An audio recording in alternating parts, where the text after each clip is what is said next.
Hello, and welcome to Flourishing, a neuroscientist's perspective. This is a much longer essay and a much longer episode than normal. I promise I will get back to some form of brevity next week, but I thought it was important to give this idea, the book that we're talking about, Ian McGilchrist's The Master and His Emissary, just the time to breathe and the time to really dive into some of the big ideas, this concept of the left hemisphere and the right hemisphere being the master, the left, the emissary, but how the left, the thinking, structuring, rational side of the brain seems to have taken control or taken a position of power, both in our day-to-day lives and also in society at large. Really, really interesting concept. The neuroscience is fascinating. I learned so much reading this book. And then the theory and metaphor of this left and right hemisphere goes quite a long way to explain maybe why we're not flourishing so much in society at the moment, and starts to give some clues as to how we might regain a sense of humanity and a sense of flourishing in this more mechanistic machine world that we've spoken about in previous essays. So I'm really, really glad I gave this space to breathe. McGilchrist is a polymath. I don't agree with everything that he says by a long stretch, but he brings in so many interesting references. It is a journey through liberal arts and a journey through civilization, covering everything from philosophy to art to music to literature to poetry and neuroscience as well. So I really hope you enjoy this essay and this episode as much as I enjoyed reading the book and starting to translate it into something that made sense for me, that made sense for the argument that I'm trying to make in this book, and also made sense for what is going on in the world today as we speak, with the advent of AI and possibly AGI and all of the things that we're going to speak about next week. So without further ado, because this episode is very long, on with the essay. Flourishing, a neuroscientist's view. Introduction. In the season finale to series 5 of the long-running medical drama House, the eponymous doctor, played by Hugh Laurie, encounters a patient with split brain, a severing of the corpus callosum, which results in the right and left hemispheres not communicating with each other. At first, House seems to be more concerned that the right side of the brain is controlling the patient, making him miserable. It is his belief that the left brain should be in control thanks to its association with language, logic, arithmetic, and rationality. Ever the left brain thinker, House concludes that the right hemisphere of the brain is simply a mute loser. Later on, and despite his colleague Foreman making a strong case for the right hemisphere, House concludes that his latest diagnostic insight is due indeed to the left hemisphere. It's the side that's obsessed with finding answers, the one that needs things to make sense, the interpreter. As with every episode, it quickly turns out that his initial diagnosis was wrong, with his colleague Taub concluding that the right brain's advantage is that it isn't logical, doesn't choose which details to look at, makes connections you can never see, concluding that House owes a lot of his insight to the mute loser. Any neuroscientist watching this episode would likely be pulling their hair out, screaming to an empty room that the scriptwriters have got it all wrong. These reductive versions of the left and the right hemispheres, that the left is logical and analytical, the thinking side, and the right is the warm and fuzzy feeling side, have been categorically disproven over recent decades. But the episode was correct insofar as there are two hemispheres or sides of our brains that play at various times very different roles. Despite being hemispheric, they are constantly in communication with one another, sending and receiving signals, passing work up and down the network. It is also true that the left hemisphere is the processor of signals and information.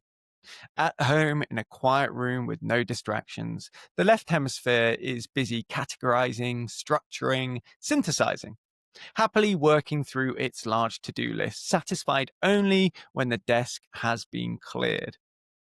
The right hemisphere, by contrast, exists out in the world, gathering information through experience, feeling the effects of that experience through its connection with our body and our senses, and placing that experience within a wider context of existing knowledge. The right hemisphere is an intrepid traveler. It's how we notice the tonality of different languages, recognize the taste of umami, and recall your 18th birthday at a local Japanese restaurant. It means we can smile when a monkey steals someone's sandwich and observe the color of the dust on our walking boots at the end of the day. In contrast, the left hemisphere cannot wait to get back home. So the photos taken during the day, the fragments of time that can now happily be categorized. By lamplight, the left hemisphere journals, writing down the sights, sounds, smell, and feelings of the day, rendering fact the day's events by committing them to paper. Neuroscientist Ian McGilchrist condemns House's argument that the left hemisphere is, and should be, in charge. In his expansive exploration of humans and humanity, The Master and His Emissary, first published in 2009, McGilchrist argues that it is in fact the right hemisphere that temporally, logically, and ontologically controls the left. It is the right hemisphere that exists in the living, breathing world, taking external stimuli and passing it down the chain of command for the left hemisphere to do what it does best: order, categorize, process. McGilchrist goes further, arguing that the hemispheres are like twins, wonderful when they cooperate, but always enacting a power struggle for their parents' affection. It is this struggle between the master, the right hemisphere, and his emissary, the left hemisphere, that McGilchrist uses to explain many of the great themes of Western culture and philosophy, and indeed our current societal condition. Before we start looking at what insight McGilchrist's work has on our understanding of flourishing, it is worth making a few things clear. Firstly, this essay is neither a book review nor a McGilchrist hagiography. As with any theory of the world books, it is at times polemical and often strays away from the hard science and into conjecture. Indeed, there are instances where McGilchrist stretches the metaphor, more on this later, to its breaking point. Secondly, despite its length, The Master and His Emissary does not claim to be a complete exploration of neuroscience, history, philosophy, art, music, literature, society, and culture. It is the purview of the author to be selective with his examples, references, and favorite thinkers. We will take his arguments with a right hemispheric awareness that McGilchrist is making an argument and is not trying to process every bit of information to arrive at his conclusion. Thirdly, I am not a neuroscientist, far from it. But the evidence in the early chapters of the book is compelling, well referenced, and supported by many of McGilchrist, who is himself a neuroscientist, contemporaries. Finally, McGilchrist was all too aware of the danger of certainty. A left hemispheric trait, being absolutely convinced of the correctness of one's argument, leaves no space for nuance, context, or new information to disprove a thesis. As Austrian mathematician and philosopher Frederick Weissman asserts, any psychological explanation is ambiguous, cryptic, and open-ended. For we ourselves are many-layered, contradictory, and incomplete beings. McGilchrist even goes so far as to suggest that even if the science is disproven, the left left-right hemisphere divide plays an important role as metaphor for the way that we act in and assert our agency on the world. Flourishing and the hemispheric divide. McGilchrist argues that while both hemispheres play critically important roles in a functioning and flourishing human being, it is the right hemisphere that is the master and the left its most prized counselor. Just as a CEO could not cope without their chief of staff, the right hemisphere needs the left. The right hemisphere starts with the question, I wonder if, sending a request down to its counterpart who gets to work figuring it all out. Once the work has been done, an orderly document gets sent back to the right hemisphere so that it can now ask the question, what now? Like an idiosyncratic investor who sees less cars parked next to their local Starbucks than usual, this is the right hemisphere, observation and intuition, goes into the office and gets one of his analysts to research Starbucks customer numbers and finances. Spreadsheets, the domain of the left hemisphere. Once the work is done, the proud analyst presents their findings back to the decision maker who can now choose whether to short Starbucks stock. This is the right hemisphere's asserting its agency into the world. It is a variant on Hegel's dialectics, which Johann Fichte simplified as thesis, an idea, right hemisphere, antithesis, the left hemisphere challenging, figuring out whether it is true or not, and ultimately synthesis, which Hegel calls sublation. And I quote, the result is not merely the end, but the end together with its beginning, the whole that has developed itself. Much like a lowly analyst at a buccaneering hedge fund could not survive without the portfolio manager, the left hemisphere cannot survive independent of its right hemisphere master.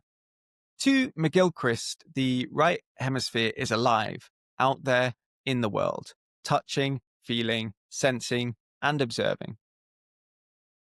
By contrast, the left hemisphere does not have life. It is, according to McGilchrist, parasitic on the right hemisphere. Without the right hemisphere, there would be no thrust of agency, no spark of epiphany, no new information to process. The left hemisphere exists as a computer, full of processing power and really wanting to get to work, but without the spark of life necessary to initiate a new project. Of course, the left hemisphere is absolutely essential for the right hemisphere to thrive and for us to flourish. The danger for the right hemisphere that it is out in the world with complex and often conflicting signals is not present in the left hemisphere. The left hemisphere has the advantage of a sterile, laboratory-like environment, a wonderful place to analyze and deduce, free from distractions and able to isolate messy variables. Although the right hemisphere does have the capacity to reason, it often tends to do a pretty terrible job, much like our analysts would if they were trying to prepare an argument whilst jostling for space on a busy train, the noise of a rambunctious stag do, and the smell of a passenger's fast food making their work almost impossible. But what happens when the left hemisphere, the wallflower twin, decides that they have had enough and agitates to take charge?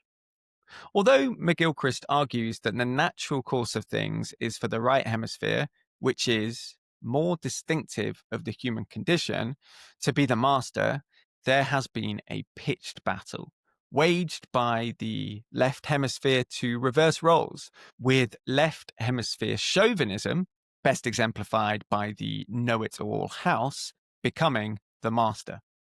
At an individual level, there is a robust body of evidence that left hemispheric primacy is antithetical to flourishing. When the right hemisphere is damaged, patients lose so many of the capabilities that are conducive to flourishing.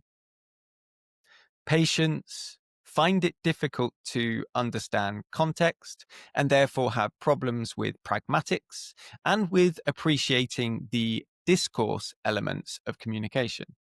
They have similar problems in understanding tone, interpreting facial expressions, expressing and interpreting emotion, and understanding the presuppositions that lie behind another's point of view. McGilchrist lists a wide range of deficiencies, from problems with appreciating narrative to a lack of common sense. Patients fail to understand the gestalt, the whole, seeing situations, objects, and people as machines, inert, formed merely by the sum of their parts. The left hemisphere tends to view everything in terms of utility, the world consisting of tools, with everything we see having some form of utility. The left hemisphere decontextualizes the body, viewing it as other, as a mechanism that is only biologically attached to our mind, which means that it misses out on the crucial information that we gather from our senses, in particular from touch, taste, and smell. The left hemisphere is not exposed to the real world. It cannot understand context and does not have a hinterland to apply much needed perspective to a situation. Because it is not in the world, it cannot experience things, and therefore struggles with narrative and storytelling, the binding agent of our species. It lacks a theory of mind and therefore does not have the capability to empathize, a necessary precondition for community. It struggles with nuance, preferring a simple either or to the richness of metaphor, humor, irony, and wit. It cannot imitate, failing to understand the hidden messages in a sideways glance or a curve of a mouth or a stiffening of the shoulders. It cannot grasp the concept of time, preferring abstractions or representations, extracting information from its rightful context, a little bit like ripping the heart out of a living body. And it has no imagination, preferring to stick with the comforting permanence of facts. Indeed, a left hemisphere without its master misses out on so many of the things that are conducive to flourishing and separate us from animals and computers. Imagination, creativity, the capacity for religious awe, music, dance, poetry, art, a love of nature, a moral sense, a sense of humor, and an ability to change our minds. However, despite these well-examined limitations, the left hemisphere is eternally optimistic. Like a startup founder who ignores the negative feedback and pushes on in a single-mindedly straight line, only to crash and burn a few years later, the left hemisphere is all too certain of itself. It prefers the straight road and sees pausing to check a map or questioning the purpose of travel as an unnecessary waste of time. The left hemisphere, according to McGilchrist, is the equivalent of the sort of person who, when asked for directions, prefers to make something up rather than admitting to not knowing. All too often, the right hemisphere, capable of holding multiple ambiguous possibilities at once, gets steamrolled by the certainty and logic of the left. It is the left hemisphere's certainty, its positivity, and its will to action that starts to explain its primacy across the Western world. Indeed, at first glance, someone with a left hemispheric bias might come across as impressive, high functioning, highly logical, and extremely productive. However, as anyone who has watched all 177 episodes of House will attest, it is less of a cheat code and more of a pathology. Much like many patients with right hemispheric damage, House is a deeply flawed addict. His need to repress all emotion and laud rationality leaves him addicted to Vicodin, spiraling into ever more self-destructive behavior.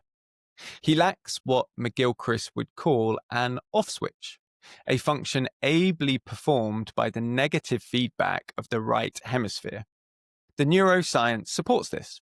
It has been proven that pathological gamblers have frontal deficits which are mainly right hemispheric. In fact, McGilchrist concludes, denial, a left hemisphere speciality, is a type of addiction. How the left hemisphere has come to dominate in our society and our lives. If the left hemisphere is so denuded of the life-giving forces that make us human, how has it assumed a position of primacy in the modern world? The left hemisphere's trump card is its efficacy in the organization and control of groups, communities, societies, and countries. Right hemisphere traits of empathy, emotion, storytelling, and context serve us very well in small family units where we need mutuality to survive. However, as societies have grown from humble hunter-gatherer communities to bafflingly complex global marketplaces, the tools of the left hemisphere have come to dominate. Language. Consider language. We might think of language as a uniquely human invention, the Tower of Babel that helps separate us from lesser animals. However, as many of our greatest writers have lamented, language reduces a myriad of perspectives and a multiplicity of feelings into fixed, lifeless artifacts. It is at best frustrating, at worst near impossible to put our many instincts, thoughts, feelings, essences into words. Language is too blunt a tool for the right hemisphere, failing as it does to translate imagination, awe, mystery, spirituality, longing, and epiphany into anything more than a shallow representation. As Isaiah Berlin laments, I wish to convey something immaterial, and I have to use material means for it. I have to convey something which is inexpressible, and I have to use expression. I have to convey, perhaps, something unconscious, and I have to use conscious means. Language is the domain of the left hemisphere. The left hemisphere's worldview is easier to articulate, states Ian McGilchrist. Its sequential analytic processing makes the left hemisphere par excellence of sequential discourse, and that gives it the most extraordinary advantage in being heard. This is why House calls the right hemisphere the mute loser. It literally has no voice. The technology of language as a means of communication and control necessarily devalues whatever cannot be expressed by language. We can imagine the left hemisphere breathing a sigh of relief when something alive, changing, and uncertain gets isolated, locked down, rendered permanent in ink.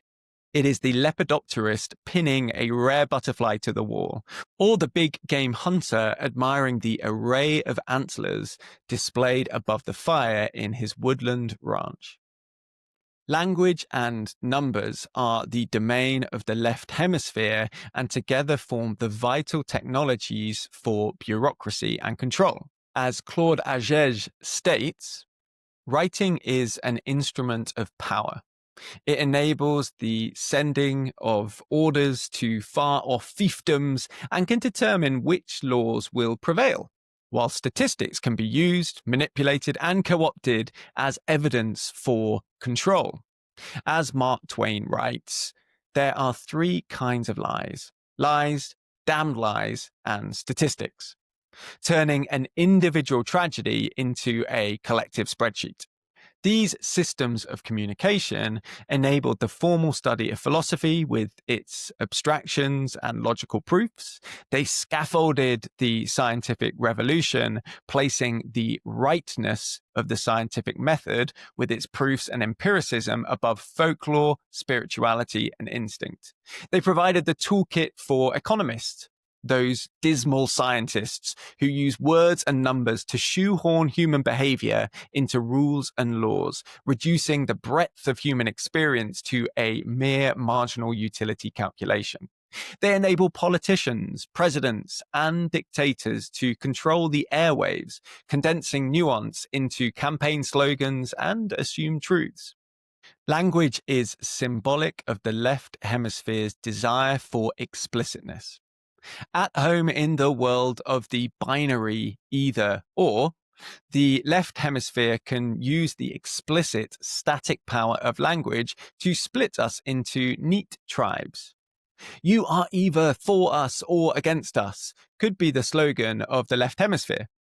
Cancel culture is symptomatic of this need for monochrome. It purposefully disregards context, refuses to see subjectivity and nuance, or empathize with an alternative perspective. Language and numbers are representations. They are not the thing themselves.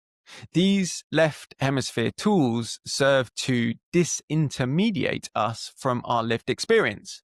Further forms of communication technology, from radio and television to social media and email, separate us further from the essence of existence, enabling left hemispheric control to be asserted through these channels of communication.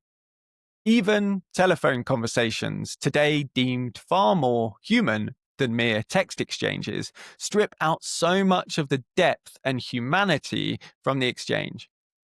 The non-verbal communication that is so important in both empathy and understanding. Is it really that bad? According to McGilchrist, it's worse.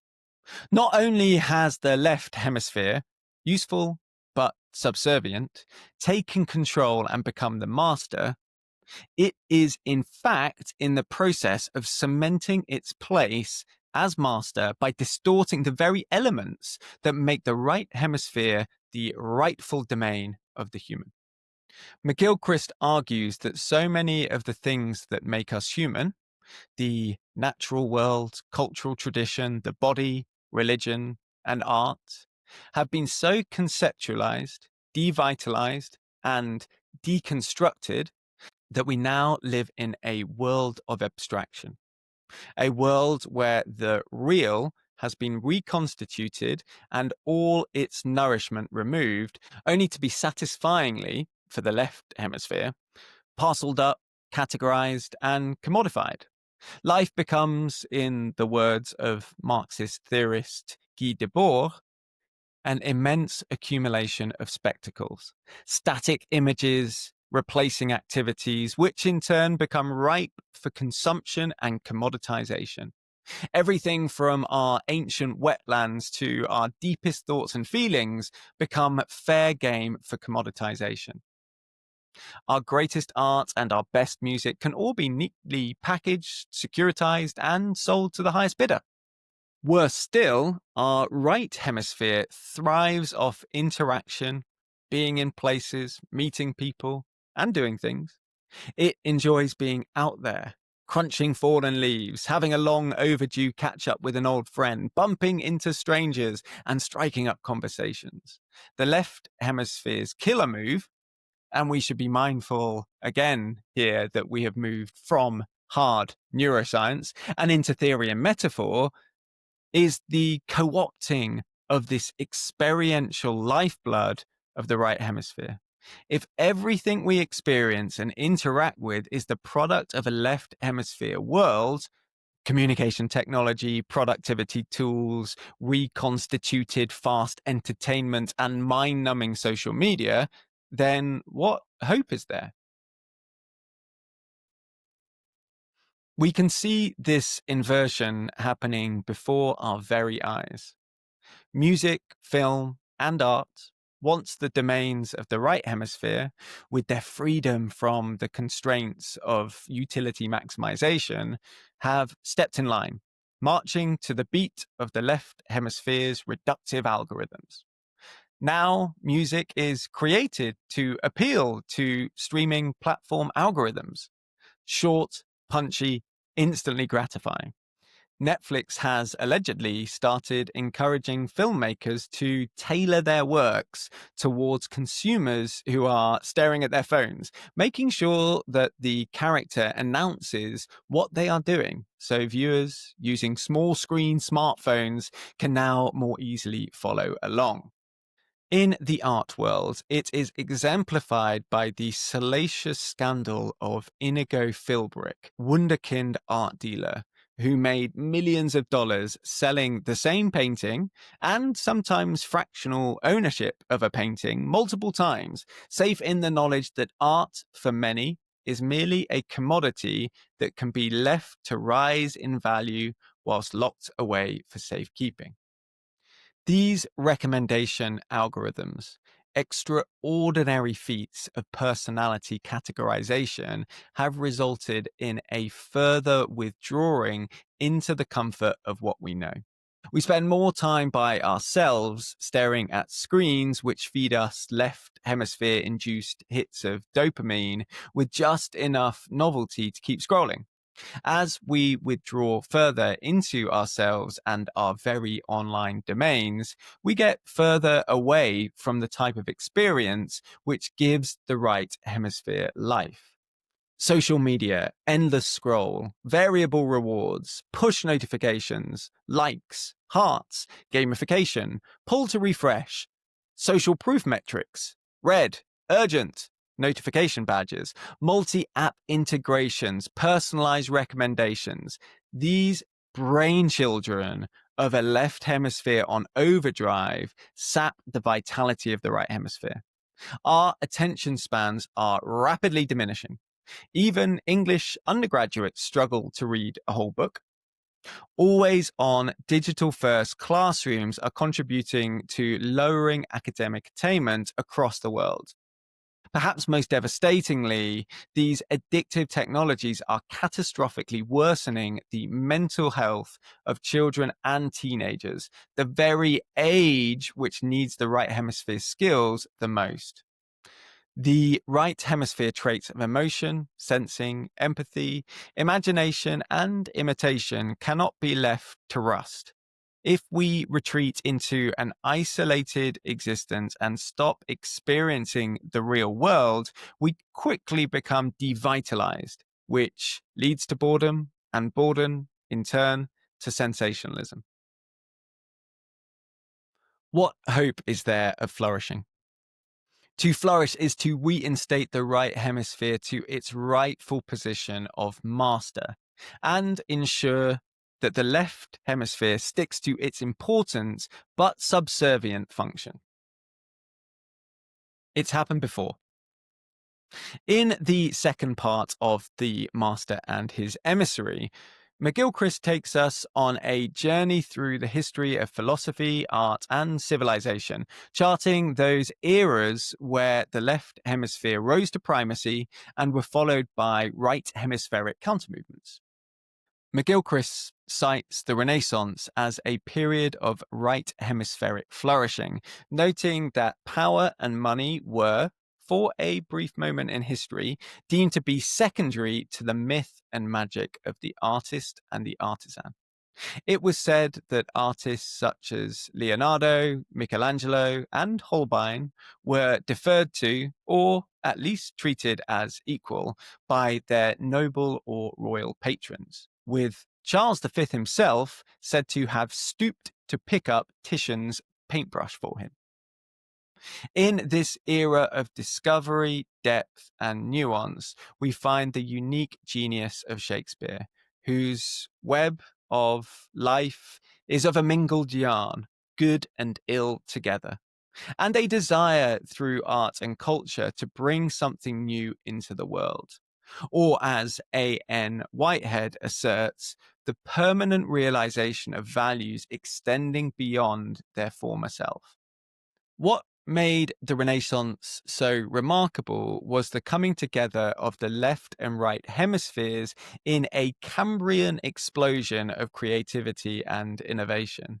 This was an age of Brunelleschi's Duomo in Florence with its vast self-supporting dome, Botticelli's Birth of Venus, Galileo's telescopic observations, and Michelangelo's painting of the Sistine Chapel. In Montaigne and Erasmus, the body was restored to its rightful place as fundamental to thought and to understanding.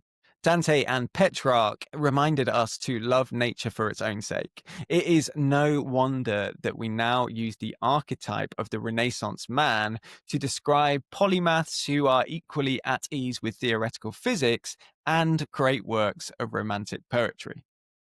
The subsequent Enlightenment of the 17th and 18th centuries swung the pendulum towards the left hemisphere with its devotion to logic, rationalism, and the scientific method.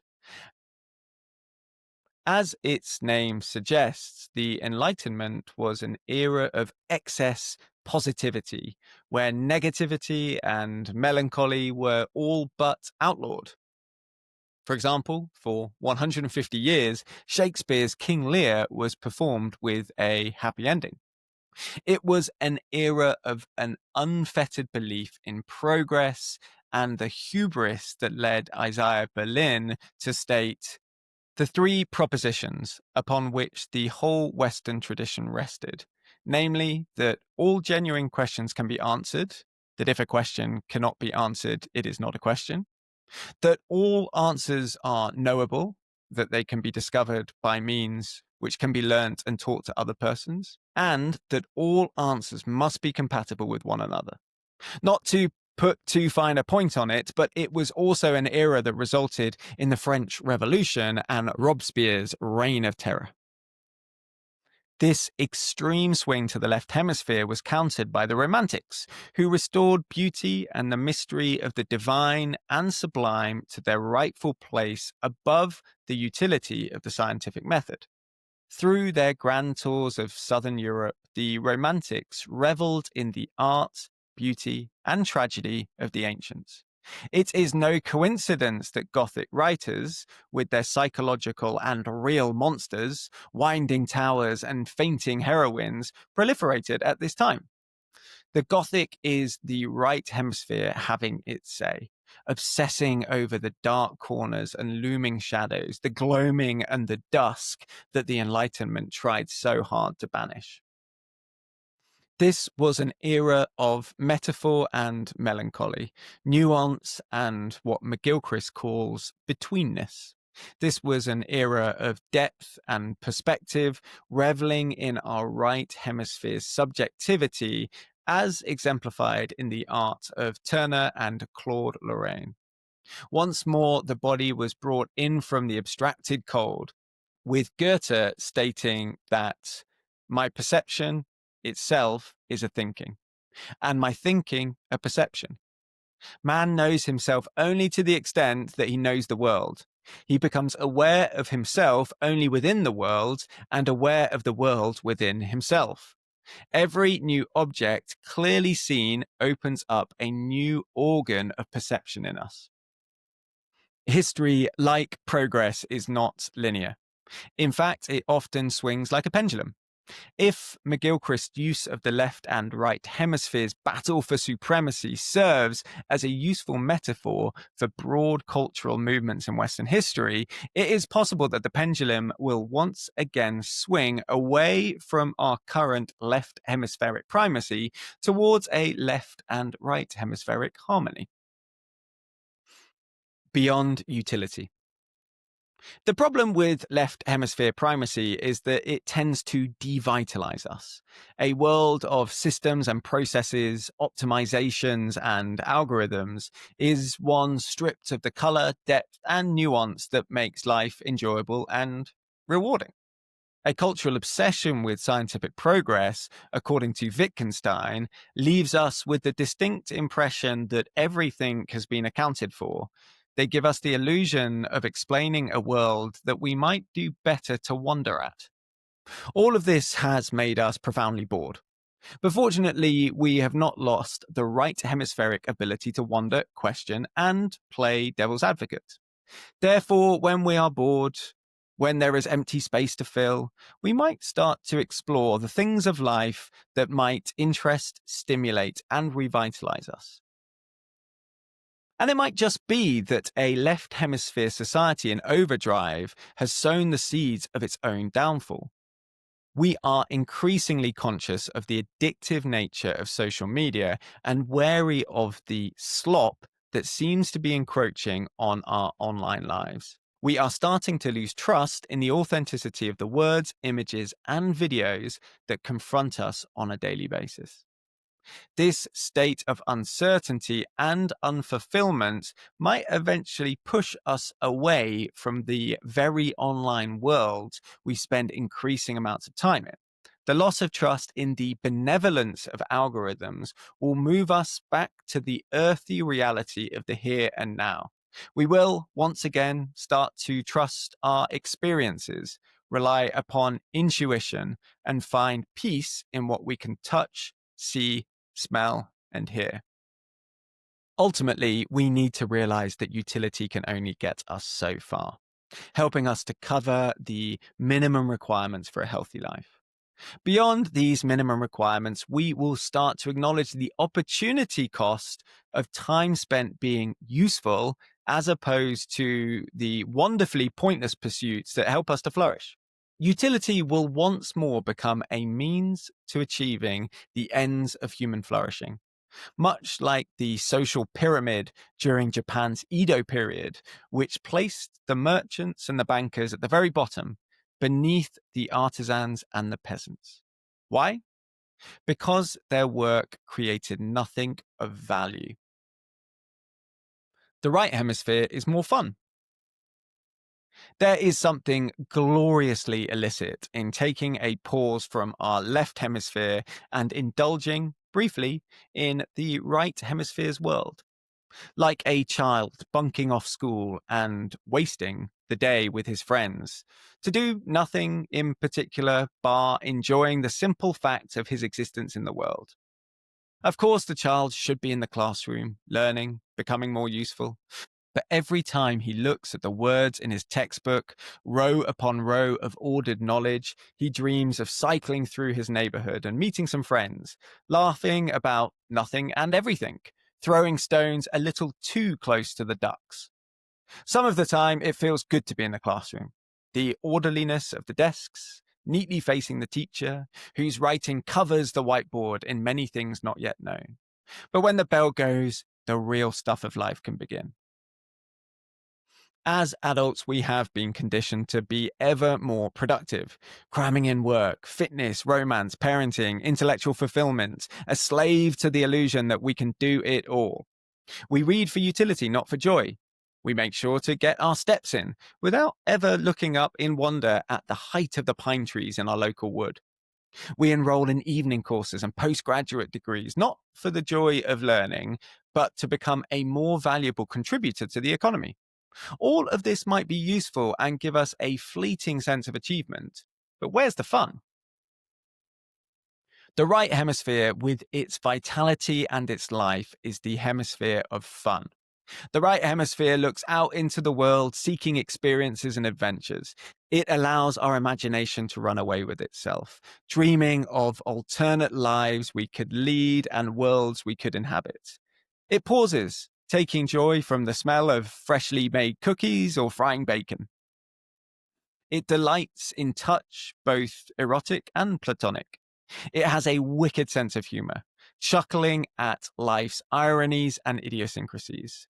It loves company, wanting to stay for just one last drink, not wanting the night to end, despite having to get up and go to the office the next day.